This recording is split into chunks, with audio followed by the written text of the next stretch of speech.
விஞ்ஞான தொழில்நுட்ப அமைச்சு. உங்களுக்கு தெரியும், இலங்கையில் ஆராய்ச்சி மற்றும் அபிவிருத்தி தொடர்பான விடயங்களுக்கு பொறுப்பாக இருக்கின்ற அமைச்சாக காணப்படுகிறது. இலங்கையில் பல்வேறுபட்ட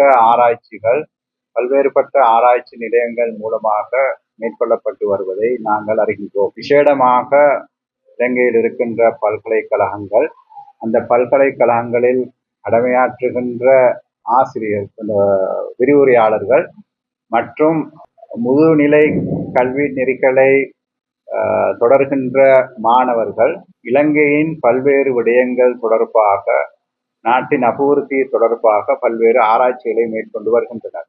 அந்த ஆராய்ச்சிகள் பெரும்பாலும் அவர்களுடைய கற்கை நெறிகளோடு நிறைவுபடுவதை எங்களுக்கு காணக்கூடியதாக இருக்கின்றது.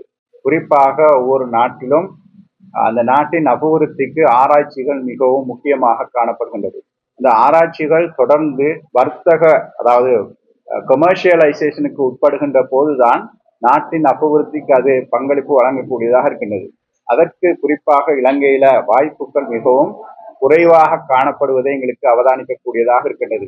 அந்த வகையில் தற்போது அமுல் இருக்கின்ற அரசாங்கம் விஞ்ஞான தொழில்நுட்ப அமைச்சின் ஊடாக இந்த ஆராய்ச்சிகள் மூலமாக பெறப்பட்ட முடிவுகளை அபிவிருத்திக்கு பயன்படுத்துவதற்காக வேண்டி அந்த ஆராய்ச்சியாளர்களுக்கும் அந்த ஆராய்ச்சிகளை பயன்படுத்துகின்ற தொழில் முனைப்போருக்கும் ஒத்துழைப்பு வழங்குவதற்காக இன்குபேஷன் சென்டர்ஸ் என்ற வியாபாரத்துக்கு ஒத்துழைப்பு வழங்குகின்ற நிறுவனங்களை, பல்கலைக்கழகங்களை மையமாக வைத்து ஆரம்பிப்பதற்கான ஏற்பாடுகளை செய்து வருகின்றது.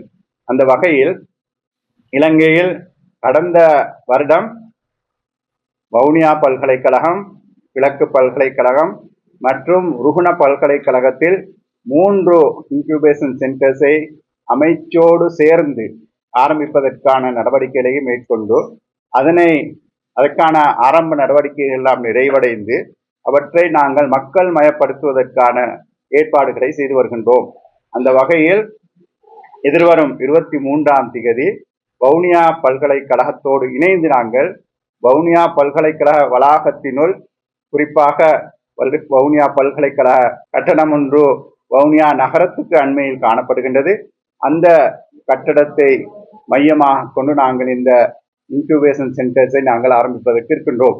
அந்த அடிப்படையில் அதற்கான ஏற்பாடுகளை வவுனியா பல்கலைக்கழகத்தின் உபவேந்தர், அதே போன்று இங்கு யூபிஎலுக்கு பொறுப்பான பணிப்பாளர் மற்றும் பல்கலைக்கழக விரிவுரையாளர்கள், ஏனைய உறுப்பினர்களோடு ஒத்துழைப்போடு நாங்கள் ஆரம்பித்திருக்கின்றோம். அதற்காக வேண்டி நாங்கள் எல்லா அபிவிருத்தி நடவடிக்கைகள் அனைத்தும் நாங்கள் தனித்து இயங்க முடியாது என்பதற்காக வேண்டி இலங்கையில் இருக்கின்ற அனைத்து அமைச்சுக்களும் ஒத்துழைப்பையும் பெற்று அதனை செய்வதற்கான ஏற்பாடை செய்திருக்கின்றோம். அந்த வகையில் நாங்கள் வவுனியா மாவட்டத்துக்கு பொறுப்பாக இருக்கின்ற மாவட்ட செயலாளர் அவர்களோடு இணைந்து ஏனைய திணைக்களங்கள், அதிகாரிகளை ஒத்துழைப்பை பெறுவதற்கான நடவடிக்கைகளை நாங்கள் மேற்கொண்டிருக்கின்றோம். அந்த வகையில் நாங்கள் முதலாவது பல்கலைக்கழகத்தோடு இணைந்த இன்குபேஷன் சென்டர்ஸ் வவுனியாவில் ஆரம்பிக்கப்படுகின்றது என்பதை மகிழ்ச்சியோடு அறிய தருகின்றோம்.